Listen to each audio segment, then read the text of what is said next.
La suite de la journée, ou la deuxième demi-journée, comme on voudra. Et donc nous avons réuni deux interventions sous le titre Le temps des nouveaux joueurs. Et donc la première intervention, tout est en place, oui, va être proposée par Sébastien Janvaux. Penser les phénomènes de transformation du jeu, l'apport de Jacques Henriot. Moi, je dois saluer Sébastien, quand même. C'est quelqu'un qui a vraiment utilisé la pensée d'Henriot dans ses travaux, et c'est un de ceux qui a contribué à donner l'idée de cette journée. Donc, merci. Oui, merci. Merci en tout cas énormément de m'avoir invité aujourd'hui. Avant de commencer, effectivement, je souhaiterais rappeler que Jacques Henriot, je l'ai très vite rencontré par la lecture dans mes travaux. Ça fait à peu près 10 ans que je travaille sur les jeux vidéo. Et très vite, Jacques Henriot a été essentiel, je pense, dans la façon dont j'ai pu construire mes cadres théoriques pour penser la question des jeux vidéo.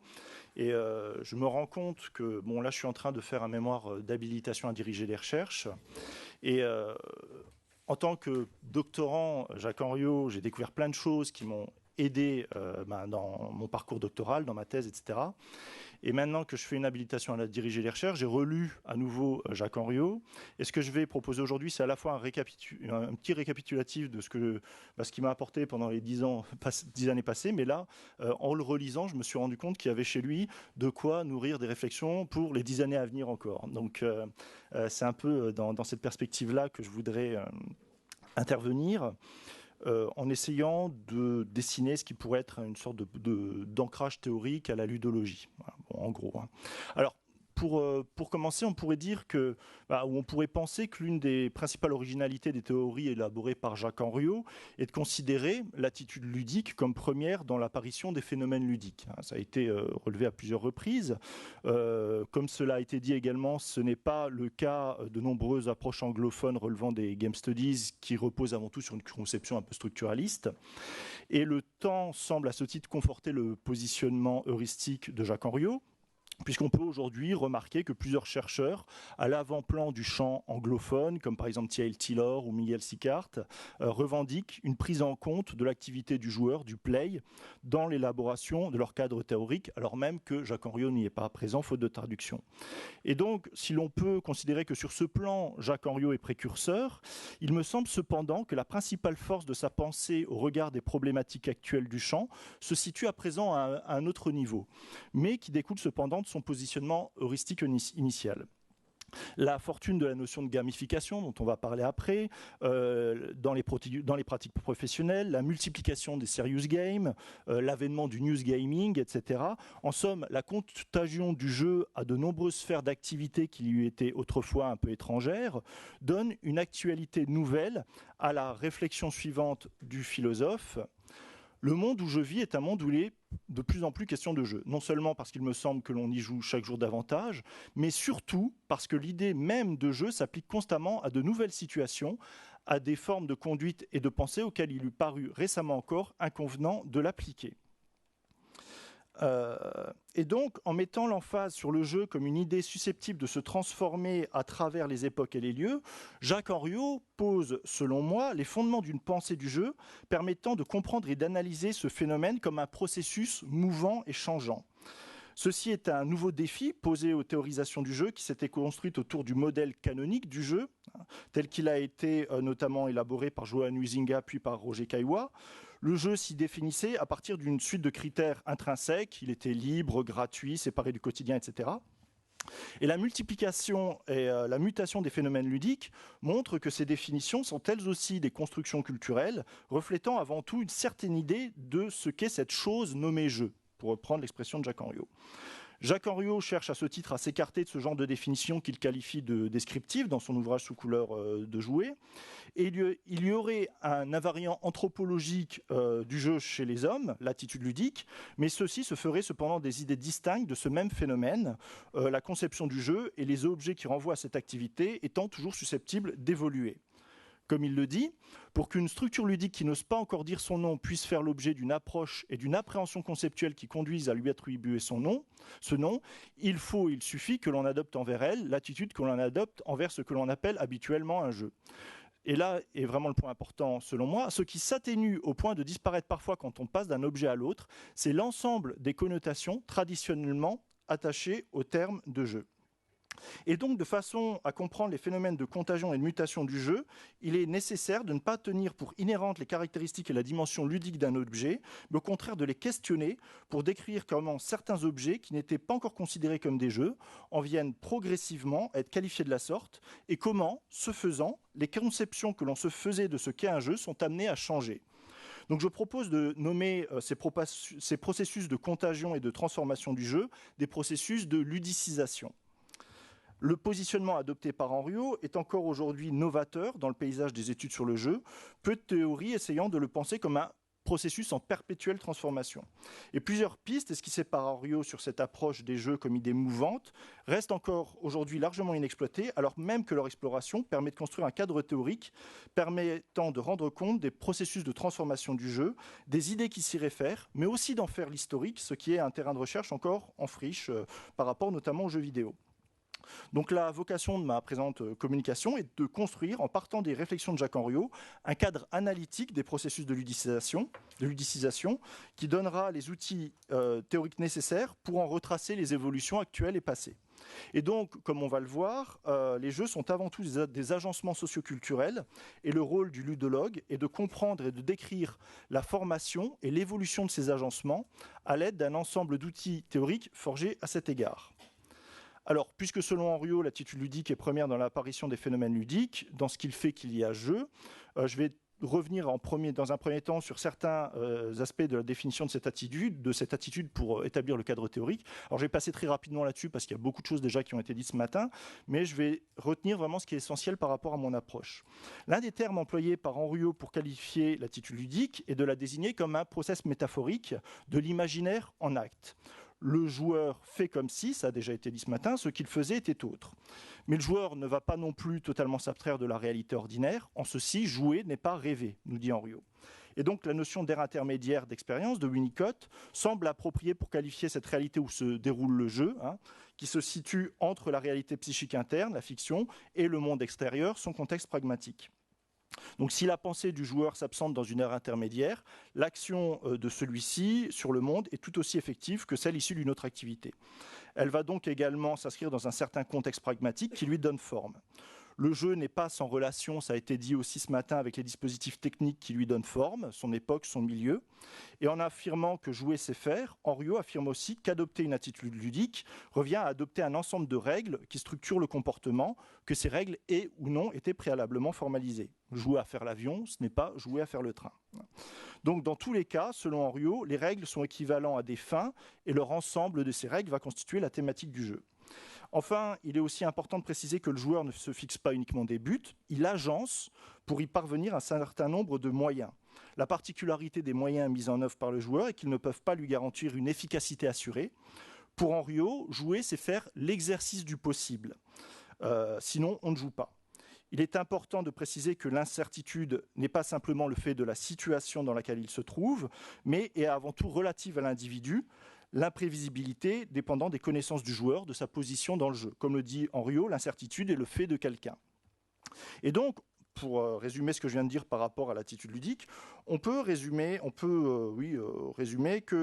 et avancer que lorsqu'il adopte une attitude ludique, un individu va procéder à l'agencement d'un ensemble de règles et de moyens qui structurent son attitude ludique, d'un monde fictionnel, puisque jouer, c'est faire comme si, et d'un contexte pragmatique, le monde extérieur dans lequel s'incarne le jeu. Et il semble important de souligner que cette précédente... il semble important de préciser la définition du terme d'agencement. Comme je vous l'ai dit, jouer, c'est agencer aussi. Et le terme d'agencement est employé à plusieurs reprises, d'ailleurs, par Henriot, pour qualifier ce que l'on fait quand l'on joue. Et comme l'indique Deleuze, un agencement est une multiplicité, je cite Deleuze, qui comporte beaucoup de termes hétérogènes et qui établit des liaisons, des relations entre eux. Aussi, la seule unité de l'agencement est de cofonctionnement. Donc l'attention se doit d'être apportée sur les relations qui s'effectuent entre les différentes sphères du jeu, comme elles sont présentées dans ce schéma.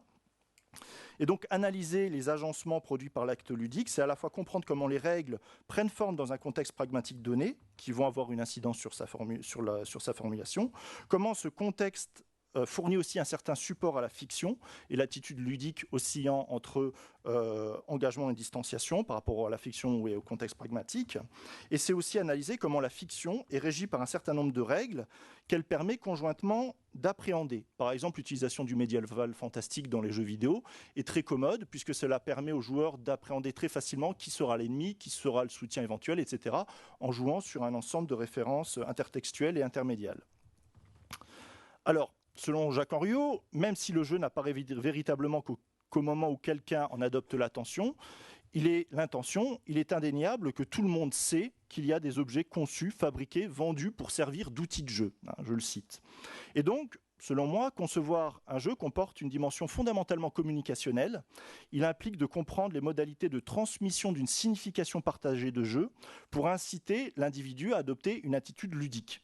Une structure de jeu fait appel à certaines connaissances ludiques d'un utilisateur cible à travers des marqueurs pragmatiques qui ont pour vocation à être signifiants pour le destinataire en termes de jeu. Je cite Henriot, « Ce qui fait l'essence de tout jeu, pourrait-on dire en généralisant, ce n'est ni sa valeur en tant que divertissement, ni son détachement par rapport à ce que l'on appelle la vie réelle, c'est le fait que la situation à laquelle il donne sens offre un nombre déterminé de caractères objectivement repérables, définissables et analysables. » Et donc, à mon avis, il est nécessaire de décrire de quelle façon les objets qui revendiquent être des jeux peuvent s'inscrire à certains égards dans des dimensions que l'on confère usuellement à l'activité pour signifier que ceci est un jeu. C'est une expression de Bateson. Cela n'exclut pas la possibilité de trouver dans ces mêmes objets d'autres caractéristiques qui vont à l'encontre des canons établis du jeu, puisque ce dernier aspect peut amener le terme de jeu à s'appliquer à des réalités nouvelles.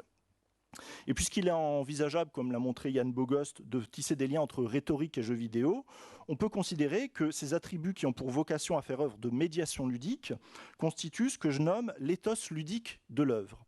Alors, selon Nicole Pigné, le concept d'éthos, issu de la rhétorique classique, désignait les traits de caractère que l'orateur devait montrer à l'auditoire pour donner de l'autorité à ce qu'il disait et garantir son discours. Il s'agit en somme de construire un univers où l'utilisateur peut se retrouver et évoluer en connivence. L'éthos est à comprendre aussi comme une notion un peu porteuse d'un système de valeurs. Et dans notre cas, cela incite à analyser les valeurs conférées à l'activité ludique par un logiciel pour être actualisé comme jeu. C'est ça qui constitue l'éthos ludique. Et par exemple, dans leur ouvrage Digital Play, Klein, Dyer-Whiteford et De Putter montrent comment, dans les premiers moments de l'histoire des jeux vidéo, il y a eu une prédominance de thématiques liées à ce qu'ils nommaient la masculinité militarisée, qui était un certain type d'éthos en fait. Et ces thématiques ont permis l'essor économique du jeu vidéo, du fait de son public cible prioritaire, les adolescents masculins, et de son contexte d'usage initial, les bars et les salles d'arcade, qui servaient aussi de terrain d'expérimentation pour développer les jeux sur les premières consoles de salon.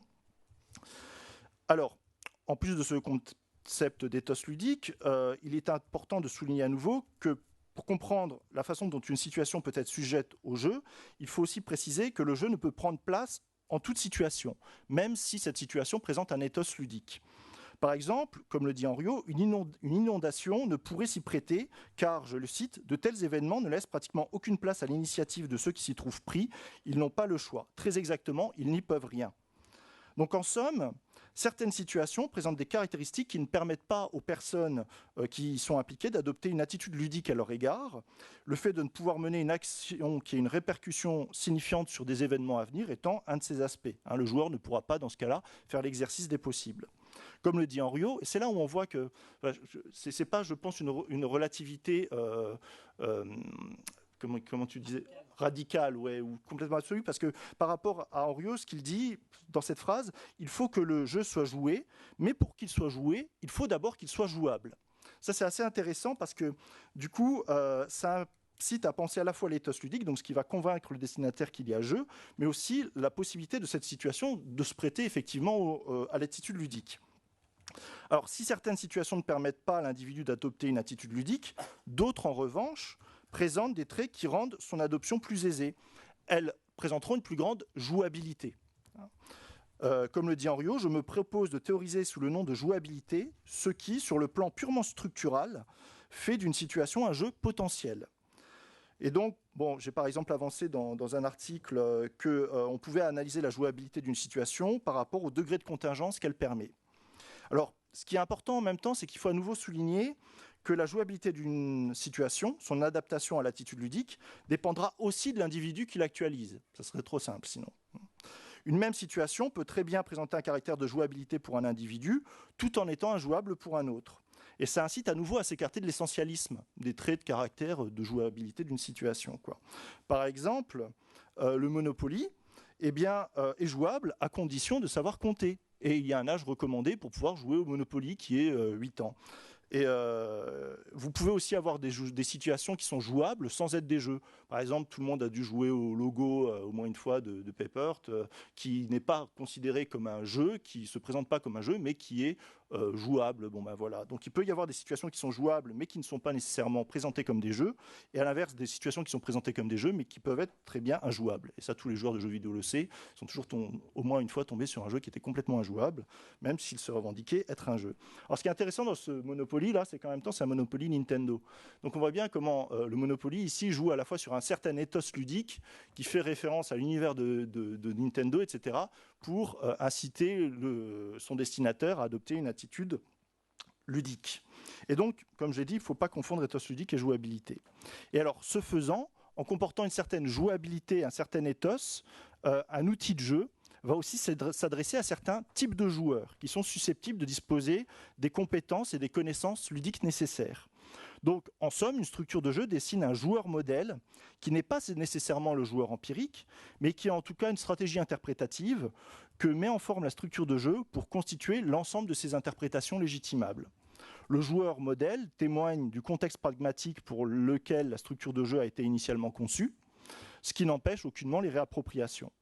Comprendre le rôle du contexte initial dans la mise en forme du joueur modèle et l'itinéraire des appropriations successives de la structure peut être aussi le rôle d'une socio-histoire des jeux vidéo qui reste à faire.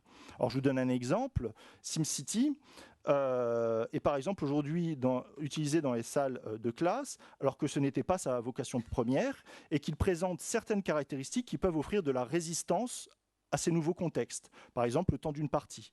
Et donc ce qui est intéressant aussi, c'est de prendre en considération les résistances et complémentarités qui peuvent s'effectuer entre le contexte de réappropriation et le joueur modèle de la structure de jeu.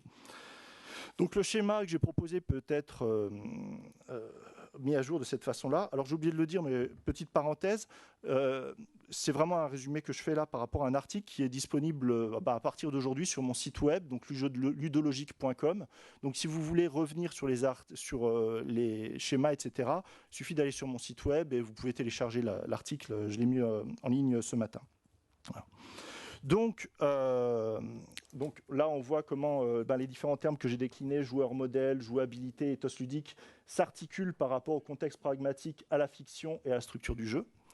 Et alors, ce qui est important également, c'est que, comme dans tout agencement, et là je me réfère à Deleuze et Guattari, dans le cas des agencements de jeu, on peut faire la distinction entre le plan du contenu, la structure de jeu, le game, et le plan de l'expression, qui est le play. Et les deux étant en présupposition réciproque. À mon avis, c'est ça qui est important. Le joueur modèle s'inscrit dans un contexte pragmatique, mais il invite aussi à le produire à travers une certaine stratégie interprétative. L'éthos ludique puise dans des référents fictionnels pour constituer un système de valeurs, mais cet ethos ludique a aussi vocation à persuader un destinataire à adopter une attitude ludique. Et les règles de la structure de jeu comportent une certaine jouabilité qui structurera l'attitude ludique, mais celle-ci peut aussi amener à modifier les règles, soit en ajoutant des règles informelles, soit en faisant évoluer la structure de jeu elle-même. Et donc, comme l'a dit Henriot, jouer, c'est aussi faire procéder à un agencement de moyens.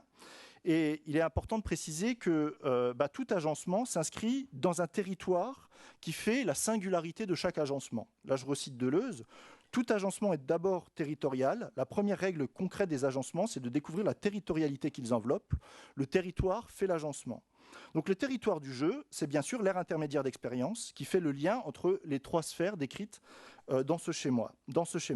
Je recite Deleuze, le territoire est fait de fragments décodés de toutes sortes, empruntés au milieu, mais qui acquièrent alors une valeur de propriété. Analyser les territoires de jeu, c'est donc comprendre comment chacun des termes mis en avant dans ce schéma forme, à travers leur friction et leur complémentarité, un agencement particulier. Par exemple, si on reprend le cas de Space War dont il a été question ce matin et qu'on le rééclaire à la vue de ce cadre théorique, eh bien, effectivement, Space War était le produit d'un certain milieu, le MIT, développé par des étudiants ingénieurs qui disposaient de certaines compétences ludiques pour l'actualiser et qui partageaient aussi des référents fictionnels communs, notamment une fascination pour la science-fiction, de même que certaines valeurs accordées à l'activité ludique, comme par exemple une fascination, le hacking était notamment une activité qui prônait la libre circulation de l'information, une ouverture des objets à leur modification, etc. Et donc, bien sûr, l'ensemble de ces éléments se retrouvent dans les propriétés de la structure de Space War, c'est-à-dire son ethos ludique, sa jouabilité et son joueur modèle. En revanche, dans Computer Space, la version commerciale de Bushnell du précédent jeu s'inscrivait quant à lui dans un territoire tout à fait différent et formait de ce fait un agencement tout autre. Il était développé à destination des salles d'arcade et des bars, et Bushnell modifia la structure du jeu pour y faire correspondre à un modèle économique. Et même si les référents fictionnels restaient les mêmes, les valeurs conférées à l'activité ludique étaient dès lors tout autres.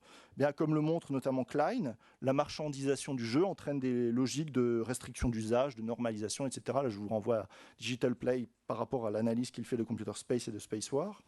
Et donc, le joueur modèle de Computer Space ne fut cependant pas modifié par Bushnell pour le faire correspondre à son nouveau contexte pragmatique, celui des arcades.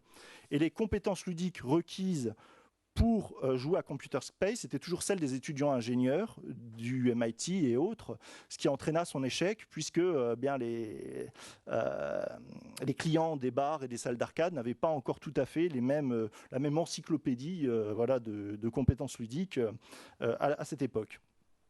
Alors, cet exemple-là de Space War, Computer Space, etc., montre conjointement la nécessité de penser une structure de jeu non pas comme une forme immuable, mais comme un processus de mutation, de transformation. Alors, je recite Deleuze, l'agencement se divise aussi d'après un autre axe. Sa territorialité, contenu et expression compris, n'est qu'un premier aspect. L'autre aspect étant constitué par les lignes de déterritorialisation qui le traversent et l'emportent. Et donc, un agencement de jeu est toujours susceptible de changer pour envahir de nouveaux territoires, et cela contribue par là même à modifier la signification que l'on attribue à cette activité et à élargir l'idée de jeu à d'autres réalités, ce que montrent très bien les processus de ludicisation de l'informatique, comme on voit par exemple dans le cas de Space War puis Computer Space, qui s'étendent à d'autres territoires et qui en changent par là même les idées, les valeurs, etc.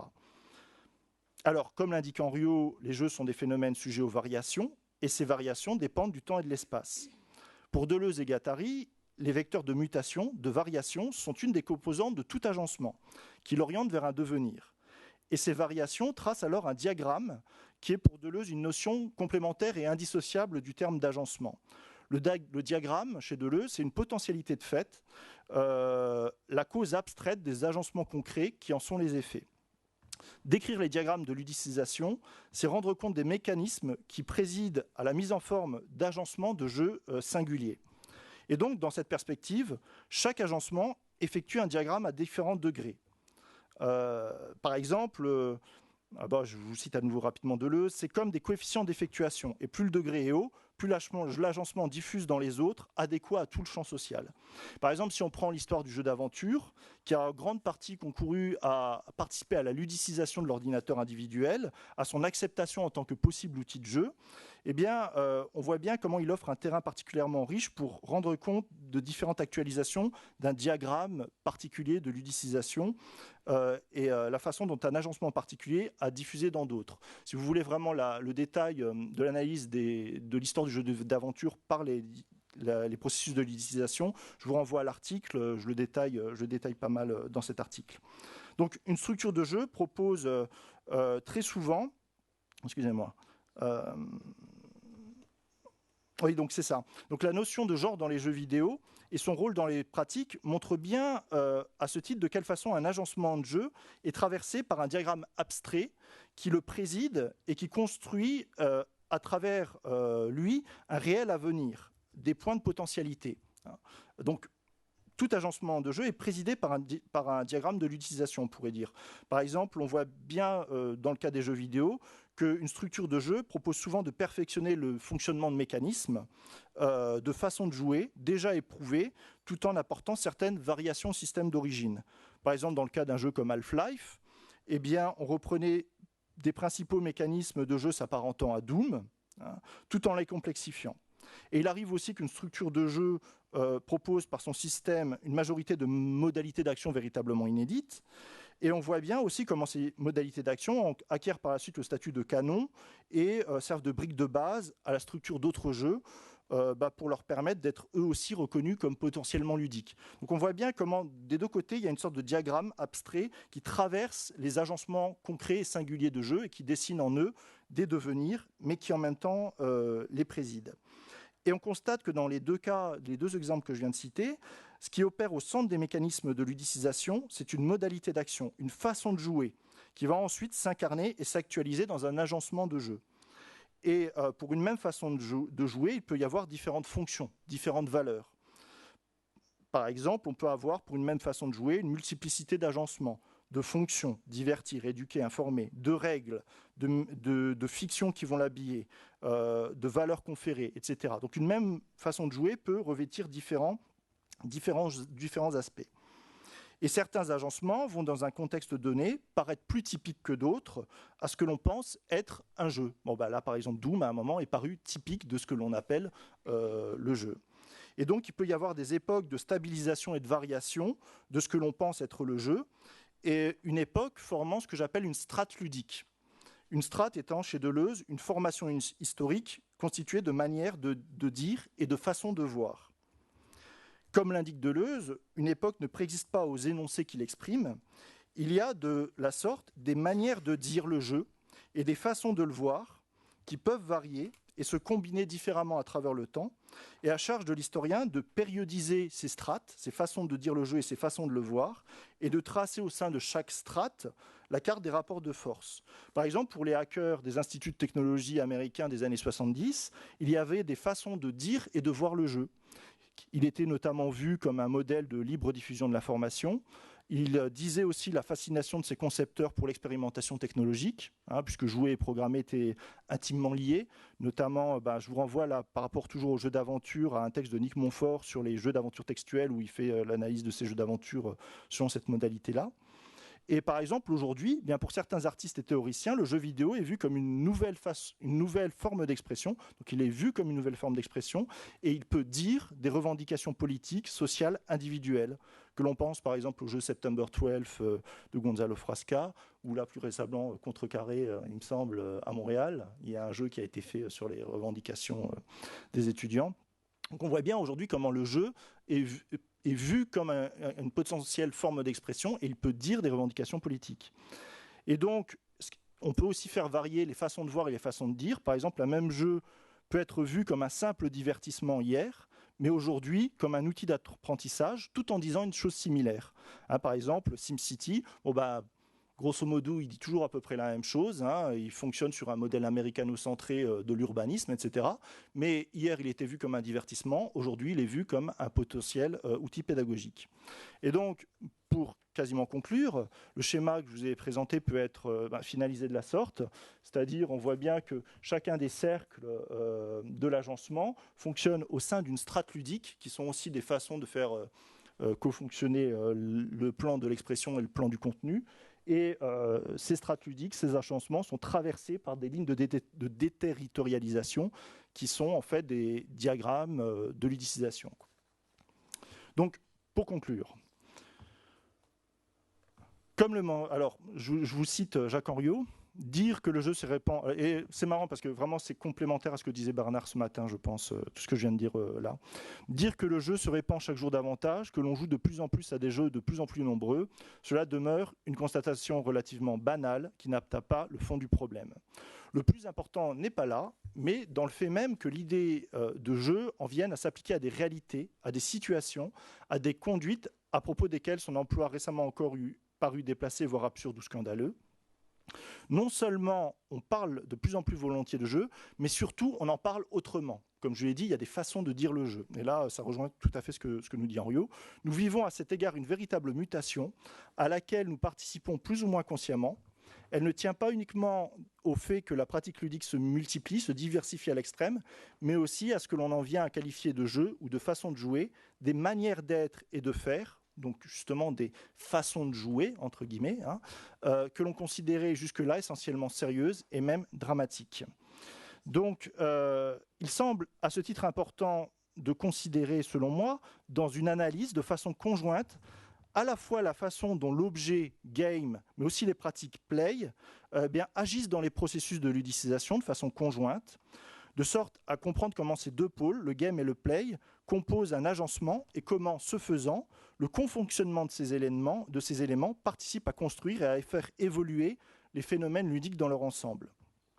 Et c'est certainement le rôle d'une approche ludologique d'essayer de marier, d'allier une théorisation du game et une théorisation du play pour chercher à englober dans sa réflexion l'ensemble des phénomènes ludiques et leurs interactions. Voilà, je vous remercie.